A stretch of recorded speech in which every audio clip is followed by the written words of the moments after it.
Bharatiya Janata party संसदीय दल की आज बैठक संपन्न हुई। संसदीय दल की इस बैठक में प्रधानमंत्री श्री नरेंद्र मोदी जी और पार्टी के सभी वरिष्ठ नेता और संसद सदस्य मौजूद थे। बैठक में प्रसन्नता व्यक्त की गई कि श्री नरेंद्र मोदी जी के नेतृत्व में सरकार गांव, गरीब, किसान, कमजोर तबकों, नौजवानों के सशक्तिकरण के लिए मजबूती के साथ काम कर रही है। लगातार देश तरक्की के रास्ते पे बढ़ रहा है। पूरी दुनिया इस बात का एहसास कर रही है कि भारत एक बहुत ही तरक्की के साथ बढ़ने वाला देश है, सुरक्षित देश है।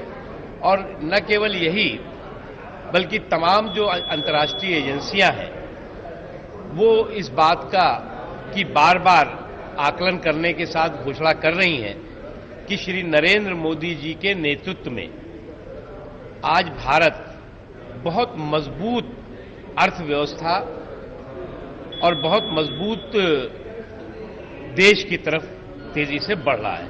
लेकिन अनफॉर्चुनेटली वो ताकतें की पूरे चुनाव में लगातार श्री नरेंद्र मोदी जी के खिलाफ दुष्प्रचार करती रही, उनको रोकती रही कि किसी भी तरह से उनके नेतृत्व में सरकार न बन पाए।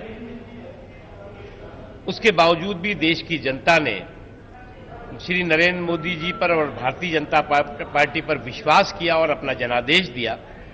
उस जनादेश को कांग्रेस पार्टी और कुछ और राजनीतिक दल आज भी हजम नहीं कर पा रहे हैं।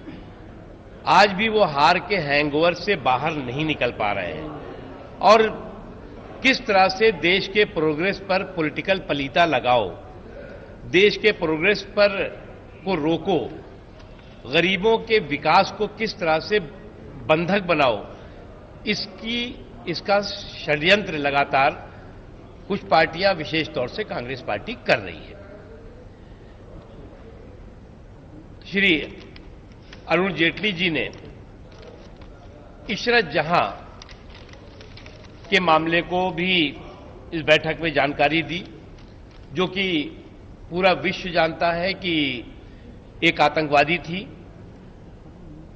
एल&टी की ऑपरेटिव थी। उसके खतरनाक षड्यंत्र और मंसूबों की वो एक बहुत बड़ी हथियार थी। और जब हमारे सुरक्षा बलों ने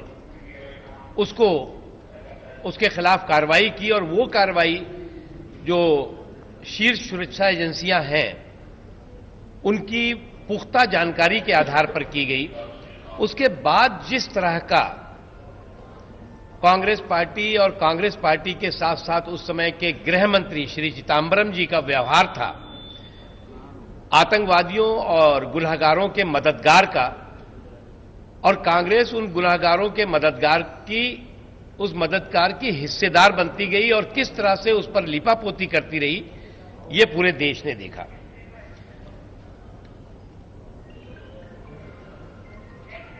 इसको पहले एक एफिडेविट दिया जाता है, उसके बाद फिर दूसरा एफिडेविट बदल दिया जाता है। यह पहली घटना है कि कोई सरकार का गृह मंत्री शपथ के साथ एक आतंकवादी को राष्ट्रवादी साबित करने में लगा था। शपथ के साथ एफिडेविट दे करके एक आतंकवादी को राष्ट्रवादी बनाने की कोशिश कर रहा था। और इस काम के लिए किस तरह से उस दौरान, उस समय जो हमारे मुख्यमंत्री थे, हमारे बहुत वरिष्ठ नेता थे, श्री नरेंद्र मोदी जी को, श्री अमित शाह जी को किस तरह से राजनीतिक रूप से निपटाओ, इसके लिए सारी सीमाएं पार की गई। और यही नहीं, सारी सीमाएं नहीं पार की गई तो सुरक्षा ढांचे को भी ध्वस्त करने की साजिश की गई। पूरी तरह से आतंकवादी को राष्ट्रवादी साबित करने के लिए न केवल सोनिया गांधी जी, राहुल गांधी जी पूरे देश में उस इशू को लेकर के चुनाव के दौरान घूमते रहे, बल्कि उससे पहले जो राजनीतिक साजिश हुई और राजनीतिक नेतृत्व को किस तरह से निपटाओ उसकी कोशिश हुई, वो इससे ज्यादा घृणित और इससे ज्यादा शर्मनाक घटना सामने देश के सामने नहीं आई होगी।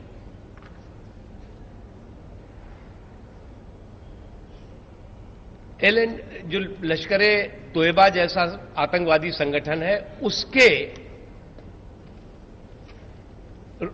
जिस तरह से उसके साथ खड़े होकर के उस समय जो गृह मंत्री थे वो उसके साथ खड़े हुए काम करते हुए दिखे, बल्कि उसके इशारे पर काम करते हुए दिखे। इधर गृह मंत्री जी का एफिडेविट आता था, इधर गृह मंत्री जी का कोई बयान आता था, उधर एल&टी के वेबसाइट पर उसको महिमा मंडित किया जाता था। इस मुद्दे को लेकर के निश्चित तौर से कुछ हमारे पार्टी के सदस्यों ने चर्चा की बात की है और उस पर संभवतः चर्चा होगी।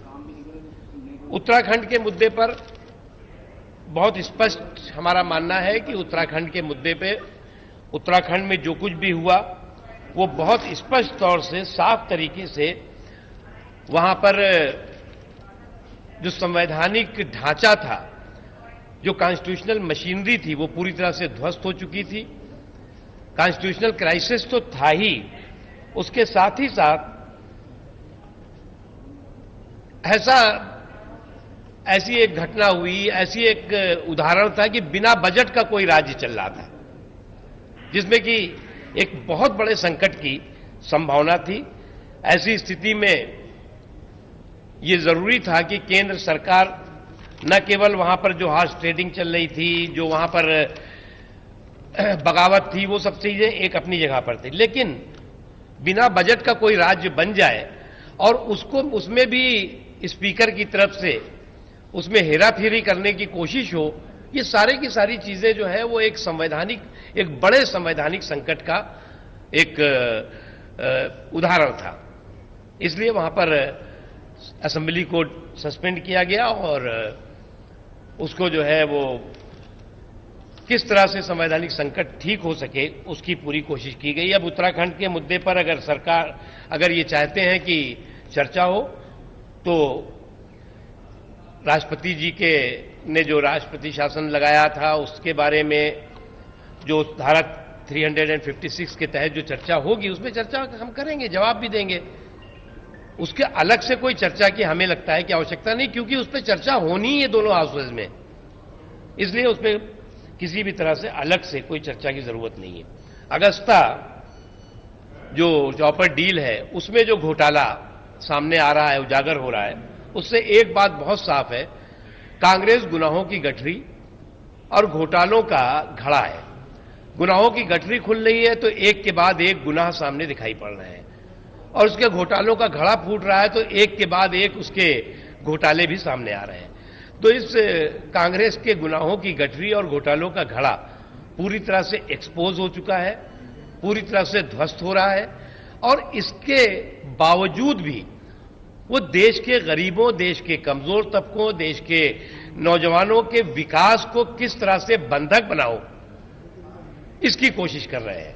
एक तरफ प्रधानमंत्री श्री नरेंद्र मोदी जी देश के गरीबों, देश के कमजोर तबकों, देश के नौजवानों, देश के किसानों और देश के हर उस आदमी जिस आदमी तक विकास की रोशनी नहीं पहुंची, उस तक विकास की रोशनी पहुंचाने के लिए बिना रुके हुए, बिना थके हुए, पूरी ताकत के साथ, पूरी शक्ति के साथ काम कर रहे हैं। और दूसरी तरफ कांग्रेस और उनके कुछ विपक्ष के साथी किस तरह से देश के प्रोग्रेस पर पलीता लगाओ, किस तरह से गरीबों के विकास को बंधक बनाओ, इस षड्यंत्र में लगे हुए हैं। इसका भी देश की जनता भी देख रही है और इसका भी हम माकूल जवाब और उपयुक्त जवाब हम देंगे। उसके अतिरिक्त SC/ST से संबंधित कोई महत्वपूर्ण कानून है जिसको कि लाना जो है वो दलितों के सुरक्षा, दलितों के सम्मान के लिए बहुत जरूरी है। कल भी हम राज्यसभा में इसको लाना चाहते थे, लेकिन कांग्रेस पार्टी ने उसको लाने नहीं दिया। हंगामे के भेंट एक बहुत महत्वपूर्ण दलितों के सम्मान और सुरक्षा से संबंधित कानून कल रुक गया। उसके साथ ही साथ महिलाओं की सुरक्षा, क्योंकि कई चीजें अभी इसमें हम लोगों ने चर्चा की है, जिसको कि हाउस में भी रविशंकर प्रसाद जी घोषित करेंगे, जिसमें महिलाओं की सुरक्षा से संबंधित कई महत्वपूर्ण प्रावधान संचार मंत्रालय ने किए हैं और जो कि निश्चित तौर से एक बहुत ही क्रांतिकारी कदम है और जिस कदम की क्योंकि हाउस चल रहा है उसकी घोषणा भी रविशंकर प्रसाद जी सदन के अंदर करेंगे।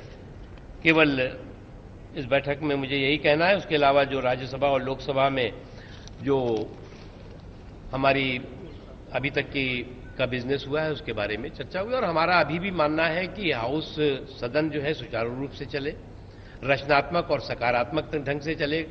कल भी प्रधानमंत्री श्री नरेंद्र मोदी जी ने विपक्ष के लोगों से और सभी सदस्यों से सदन शुरू होने से पहले एक ही अपील की कि देश के विकास, देश के कमजोर तबकों के विकास, देश के चौतरफा विकास के लिए हमें एकजुट होकर के अपने राजनीतिक जो विरोध हैं उनको अलग रख करके और हमें एकजुट होकर के सदन में काम करना चाहिए, रचनात्मक ढंग से, सकारात्मक ढंग से। सर, क्या सांसदों को कहा गया है कि दोनों सदनों में मौजूद रहें इसमें? निश्चित तौर से जब सदन चलता है तो दोनों सदनों में सदस्यों को मौजूद रहना ही चाहिए।